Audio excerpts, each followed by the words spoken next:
بسم اللہ الرحمن الرحیم۔ پچھلی کچھ ویڈیو نکاح کے متعلق اور بیوی کے حقوق کے متعلق آپ کے سامنے پیش کی گئی تھی۔ جب نکاح کا ذکر چھڑا تو مناسب معلوم ہوتا ہے کہ طلاق کے بارے میں کچھ گزارشات پیش کر دی جائیں، کیونکہ طلاق کے بالکل ابتدائی احکام سے بھی عام لوگ ناواقف ہو چکے ہیں اور اس بارے میں طرح طرح کی غلط فہمیاں عام ہو چکی ہیں۔ سب سے پہلی غلطی تو یہ ہے کہ بہت سے لوگوں نے طلاق کو غصہ نکالنے کا ایک ذریعہ سمجھا ہوا ہے۔ جہاں میاں بیوی میں کوئی اختلاف پیش آیا اور نوبت غصے تک پہنچی، شوہر نے فوراً طلاق کے الفاظ زبان سے نکال دیے۔ حالانکہ طلاق کوئی گالی نہیں ہے جو غصہ ٹھنڈا کرنے کے لیے دے دی جائے۔ یہ نکاح کا رشتہ ختم کرنے کا وہ انتہائی اقدام ہے جس کے نتائج بڑے سنگین ہیں۔ اس سے صرف نکاح کا رشتہ ہی ختم نہیں ہوتا، بلکہ خاندانی زندگی کے بہت سے مسائل کھڑے ہو جاتے ہیں۔ میاں بیوی ایک دوسرے کے لیے اجنبی بن جاتے ہیں، بچوں کی پرورش کا نظام درہم برہم ہو جاتا ہے، املاک کی تقسیم میں پیچیدگی پیدا ہوتی ہے، مہر، نفقہ اور عدت کے معاملات پر اس کا اثر پڑتا ہے۔ غرض نہ صرف میاں بیوی بلکہ ان کی اولاد بلکہ پورے خاندان پر اس کے اثرات پڑتے ہیں۔ یہی وجہ ہے کہ اسلام نے جہاں طلاق کی اجازت دی وہاں اسے اب غض المباحات قرار دیا، یعنی یہ وہ چیز ہے جو جائز کاموں میں اللہ تعالیٰ کو سب سے زیادہ ناپسندیدہ ہے۔ عیسائی مذہب کا اصل تصور یہ تھا کہ میاں بیوی جب ایک مرتبہ نکاح کے رشتے میں بندھ جائیں تو اب طلاق دینے یا لینے کا کوئی راستہ نہیں ہے۔ بائبل میں تو طلاق کو بدکاری کے برابر قرار دیا گیا ہے۔ اسلام چونکہ دین فطرت ہے، اس لیے اس نے طلاق کے بارے میں یہ سخت موقف تو اختیار نہیں کیا، اس لیے کہ میاں بیوی کی زندگی میں بعض اوقات ایسے مرحلے پیش آ جاتے ہیں جب دونوں کے لیے اس کے سوا کوئی چارہ نہیں رہتا کہ وہ شرافت کے ساتھ ایک دوسرے سے الگ ہو جائیں۔ ایسے موقع پر نکاح کے رشتے کو ان پر زبردستی تھوپے رکھنا دونوں کی زندگی کو عذاب بنا سکتا ہے۔ یہی وجہ ہے کہ عیسائی مذہب طلاق کے بارے میں اپنے اس قدیم موقف پر قائم نہیں رہ سکا، جس کی داستان بڑی طویل اور عبرتناک ہے۔ اس لیے اسلام نے طلاق کو ناجائز یا حرام تو قرار نہیں دیا اور نہ اس کے ایسے لگے بندھے اسباب متعین کیے جو علیحدگی کے معاملے میں میاں بیوی کے ہاتھ پاؤں باندھ کر ڈال دیں، لیکن اول تو حضرت صلی اللہ علیہ وسلم نے صاف صاف فرما دیا کہ جائز چیزوں میں اللہ تعالیٰ کو سب سے زیادہ ناپسند طلاق ہے۔ دوسرے میاں بیوی کو ایسی ہدایات دی ہیں کہ ان پر عمل کیا جائے تو طلاق کی نوبت کم سے کم آئے۔ تیسرے، اگر طلاق کی نوبت آ ہی جائے تو اس کا ایسا طریقہ بتایا ہے جس میں خرابیاں کم سے کم ہوں۔ آج اگر لوگ ان ہدایات اور احکام کو اچھی طرح سمجھ لیں اور ان پر عمل کریں تو نہ جانے کتنے گھریلو تنازعات اور خاندانی مسائل خود بخود حل ہو جائیں۔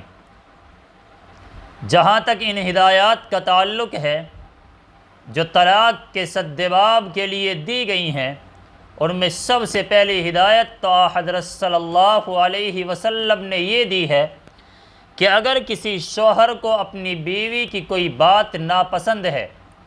تو اسے اس کی اچھی باتوں پر بھی غور کرنا چاہیے۔ مقصد یہ ہے کہ دنیا میں کوئی شخص بے عیب نہیں ہوتا، اگر کسی میں ایک خرابی ہے تو 10 اچھائیاں بھی ہو سکتی ہیں۔ ایک خرابی کو لے کر بیٹھنا اور 10 اچھائیوں سے آنکھیں بند کر لینا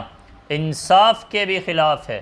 اور اس سے کوئی مسئلہ حل بھی نہیں ہو سکتا، بلکہ قرآن کریم نے تو یہاں تک فرما دیا کہ اگر تمہیں اپنی بیوی کی کوئی بات ناپسند ہے تو یہ سوچو کہ شاید تم جس چیز کو برا سمجھ رہے ہو اللہ تعالیٰ نے اس میں تمہارے لیے کوئی بڑی بھلائی رکھی ہو۔ دوسری ہدایت قرآن کریم نے یہ دی ہے کہ جب میاں بیوی آپس میں اپنے اختلافات طے نہ کر سکیں اور نرم و گرم ہر طریقہ آزمانے کے بعد بھی لڑائی جھگڑا برقرار رہے تو فوراً علیحدگی کا فیصلہ کرنے کے بجائے دونوں کے خاندان والے ایک ایک شخص کو ثالث بنائیں اور یہ دونوں طرف کے نمائندے آپس میں ٹھنڈے دل سے حالات کا جائزہ لے کر میاں بیوی کے درمیان تنازع و لڑائی جھگڑا ختم کرنے کی کوشش کریں۔ ساتھ ہی اللہ تعالیٰ نے یہ بھی فرما دیا کہ اگر یہ دونوں نیک نیتی سے اصلاح کی کوشش کریں گے تو اللہ تعالیٰ ان کے درمیان موافقت پیدا فرما دے گا، لیکن اگر یہ تمام کوششیں بالکل ناکام ہو جائیں اور طلاق ہی کا فیصلہ کر لیا جائے تو اللہ تعالیٰ نے قرآن کریم میں یہ حکم دیا کہ شوہر اس کے لیے مناسب وقت کا انتظار کرے۔ مناسب وقت کی تشریح حضرت صلی اللہ علیہ وسلم نے یہ فرمائی ہے کہ طلاق اس وقت دی جائے جب بیوی طہر کی حالت میں ہو، یعنی اپنے ماہانہ نسوانی دورے سے فارغ ہو چکی ہو اور فراغت کے بعد سے دونوں کے درمیان وظیفہ زوجیت ادا کرنے کی نوبت نہ آئی ہو۔ لہٰذا اگر عورت طہر کی حالت میں نہ ہو تو ایسے وقت طلاق دینا شرعاً گناہ ہے۔ نیز اگر طہر ایسا ہو کہ اس میں میاں بیوی کے درمیان ازواجی قربت ہو چکی ہو تب بھی طلاق دینا شرعاً نہیں۔ ایسی صورت میں طلاق دینے کے لیے شوہر کو اگلے مہینے تک انتظار کرنا چاہیے۔ اس طریقہ کار میں یوں تو بہت سی مصلحتیں ہیں، لیکن ایک مصلحت یہ بھی ہے کہ طلاق کسی وقتی منافرت یا جھگڑے کا نتیجہ نہ ہو۔ شوہر کو مناسب وقت کا انتظار کا حکم اس لیے بھی دیا گیا کہ اس عرصے میں وہ تمام حالات پر اچھی طرح غور کر لے اور جس طرح نکاح سوچ سمجھ کر ہوا تھا اسی طرح طلاق بھی سوچ سمجھ کر ہی دی جائے۔ چنانچہ عین ممکن ہے کہ اس انتظار کے نتیجے میں دونوں کی رائے بدل جائے، حالات بہتر ہو جائیں اور طلاق کی نوبت ہی نہ آئے۔ پھر اگر مناسب وقت آ جانے پر بھی طلاق کا ارادہ برقرار رہے تو شریعت نے طلاق دینے کا صحیح طریقہ یہ بتایا کہ شوہر صرف ایک طلاق دے کر خاموش ہو جائے۔ اس طرح ایک رجعی طلاق ہو جائے گی جس کا حکم یہ ہے کہ عدت گزر جانے پر نکاح کا رشتہ شرافت کے ساتھ خود بخود ختم ہو جائے گا اور دونوں اپنے اپنے مستقبل کے لیے کوئی فیصلہ کرنے میں آزاد ہوں گے۔ اس طریقے میں فائدہ یہ ہے کہ طلاق دینے کے بعد اگر مرد کو اپنی غلطی کا احساس ہوا اور وہ یہ سمجھے کہ حالات اب بہتر ہو سکتے ہیں تو وہ عدت کے دوران اپنی دی ہوئی طلاق سے رجوع کر سکتا ہے، جس کے لیے زبان سے اتنا کہہ دینا کافی ہے کہ میں نے طلاق سے رجوع کر لیا۔ اس طرح نکاح کا رشتہ خود بخود تازہ ہو جائے گا، اور اگر عدت بھی گزر گئی ہو اور دونوں میاں بیوی یہ سمجھے کہ اب انہوں نے سبق سیکھ لیا اور آئندہ وہ مناسب طریقے پر زندگی گزار سکتے ہیں تو ان کے لیے یہ راستہ کھلا ہوا ہے کہ وہ باہمی رضامندی سے دوبارہ از سر نو نکاح کر لیں،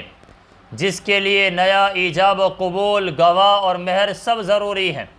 اگر مذکورہ سہولت سے فائدہ اٹھاتے ہوئے میاں بیوی نے پھر سے نکاح کا رشتہ تازہ کر لیا ہو اور پھر کسی وجہ سے دونوں کے درمیان تنازع کھڑا ہو جائے تب بھی دوسری طلاق دینے میں جلدی نہ کرنی چاہیے، بلکہ ان تمام ہدایات پر عمل کرنا چاہیے جو اوپر بیان ہوئیں۔ ان تمام ہدایات پر عمل کے باوجود اگر شوہر پھر طلاق ہی کا فیصلہ کرے تو اس مرتبہ بھی ایک ہی طلاق دینی چاہیے۔ اب مجموعی طور پر 2 طلاقیں ہو جائیں گی، لیکن معاملہ اس کے باوجود میاں بیوی کے ہاتھ میں رہے گا، یعنی عدت کے دوران شوہر پھر رجوع کر سکتا ہے، اور عدت گزرنے کے بعد دونوں باہمی رضامندی سے تیسری بار پھر نکاح کر سکتے ہیں۔ یہ ہے طلاق کا وہ طریقہ جو قرآن و حدیث میں بیان ہوا ہے، اور اس سے اندازہ ہو سکتا ہے